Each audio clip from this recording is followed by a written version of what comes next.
ప్రతి కార్యకర్తకు నేను ఒకటే చెప్తా ఉన్నా, ఎవడెవడైతే మీకు అన్యాయం చేశాడో పర్వాలా, అన్యాయం చేయండి, చేయించుకుంటాం, టైం మీది, కానియండి, కొట్టండి అని చెప్పండి.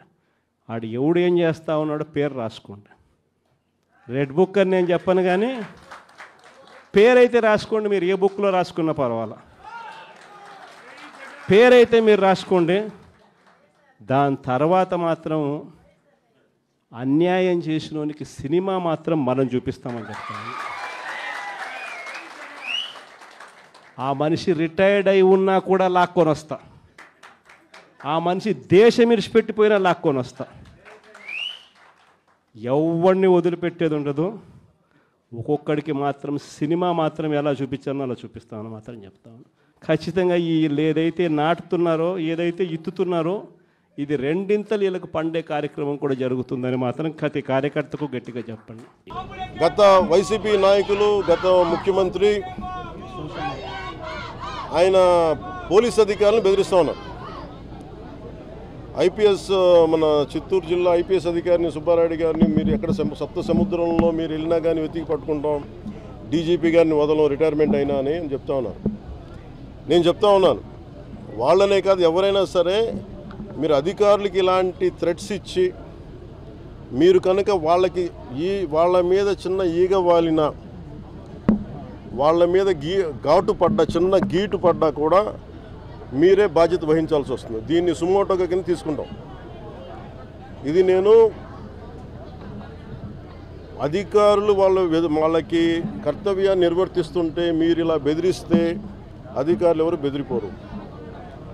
అలాగే గత కాలంలో ఉన్నతాధికారి ఒక ఆయన ఐపీఎస్ అధికారులందరినీ పిలిచి ఆయన చెప్పే మాట ఒకటే, ఈ ప్రభుత్వం 20 సంవత్సరాలు ఉంటుంది, అందుకని మీరు ఇష్టారాజ్యంగా చేసి మీరు లైన్లో పడకపోతే మీరే ఇబ్బంది పడతారని చెప్పి వాళ్ళ చేత ఘోరమైన తప్పిదాలు చేయించారు. పాపం ఇంట్లో 7 ఏళ్ల బిడ్డ ఉన్న ఒక మహిళని కూడా పాపం ఆయన షిప్ క్యాప్టెన్, ఆయన కమర్షియల్ షిప్ క్యాప్టెన్, ఆవిడని కూడా అటెంప్ట్ మర్డర్ జైల్లో పెట్టేశారు. చిన్న ఇలా రోడ్డు మీదకి వచ్చి ఎవరో నిరసన చేస్తాను చూస్తుంటే ఆవిడ. మేము అలాంటి ప్రభుత్వం కాదు. నేను అలాంటి సమయాల్లో కూడా నేను మా జన సైనికులకి ప్రత్యేకించి పార్టీ తరఫున అందరికీ కూడా నేను చెప్పాను, మీరు ఎక్కడా కూడా లైన్ దాటి వ్యక్తిగతంగా ఎవరిని విమర్శించకండి అని చెప్పి మీకు చాలా సందర్భాలు నేను తెలియజేశాను. అలాగే అధికారులు చాలాసార్లు మమ్మల్ని ఇబ్బంది పెడుతున్నప్పుడు కూడా నేను ఇప్పుడు కూడా కూర్చోబెట్టి ఒత్తిడిని అర్థం చేసుకోగలం, కనీసం మీరు బాధ్యత గట్టిగా మాట్లాడాం, కానీ ఎక్కడ మేము కూర్చొని మేము అంతా చూస్తాం, మిమ్మల్ని ఇలా చేస్తాం నేను ఎప్పుడు మాట్లాడను. అలాంటిది ఒక ముఖ్యమంత్రి స్థానంలో కూర్చున్న వ్యక్తి, ఇప్పుడు మాజీ ముఖ్యమంత్రి అయి ఉండొచ్చు, కానీ మీకు బాధ్యత ఉంది. ఎవరైనా ఎమ్మెల్యే, మీరు ఎమ్మెల్యే, మీరు కూర్చోబెట్టి అధికారులని, ఐపీఎస్ అధికారులని, డీజీపీలని వాడు కర్తవ్యాన్ని నిర్వర్తిస్తున్న వాళ్ళు అడ్డగొలిగేం చేయట్లా. దేని మీద మీరు కొరడా అయిపోయారు? ఇళ్లలో కూర్చొని మీరు కూర్చోబెట్టి ఇష్టారాజ్యంగా మీకు ఆడపిల్ల, మీరు అంటున్నారు రోడ్డు మీద ఆడపిల్లలకు సంరక్షణ లేదని. ఫస్ట్ మీరు దీన్ని ప్రారంభించింది ఎవరని ఎందుకు పెట్టిపోయారు?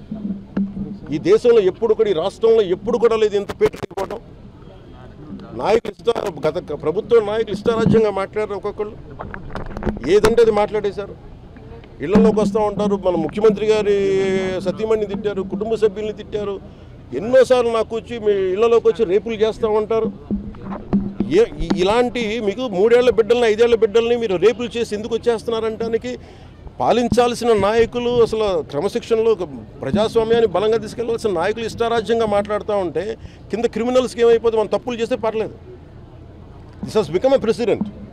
అందుకని మేము మేము మొన్న చెప్పాము, మా మెతక ప్రభుత్వం మంచి ప్రభుత్వం కానీ మెతక ప్రభుత్వం కాదని.